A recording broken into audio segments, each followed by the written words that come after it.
నమస్కారం. ETV news కు స్వాగతం. ముందుగా ప్రధాన అంశాలు. అరుణాచల్లో మళ్లీ భాజపా సర్కార్, అసెంబ్లీ ఎన్నికల్లో కమలం జయభేరి. సిక్కింలో అధికారం మళ్లీ ఎస్కేఎందే, ఒక్క స్థానం మినహా అన్నింటా విజయం. మోదీ 400 పార్ లక్ష్యం నెరవేరేనా? 400 సీట్లు దాటుతాయన్న 3 ఎగ్జిట్ పోల్స్. ఎగ్జిట్ పోల్స్ పై మండిపడ్డ కాంగ్రెస్, అవి మోదీ మీడియా పోల్స్ అన్న రాహుల్. తిహాడ్ జైల్లో లొంగిపోయిన కేజ్రీవాల్, అవినీతికి పాల్పడినట్లు ఆధారాలు లేవని వెల్లడి. ఆసియాలోనే అత్యంత సంపన్నుడిగా అదానీ, $111 బిలియన్ సంపదతో అగ్రస్థానం.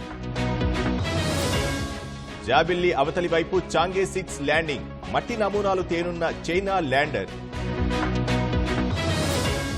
T20 ప్రపంచ కప్ పై టీమిండియా గురి, అమెరికాలో ముమ్మర సాధన.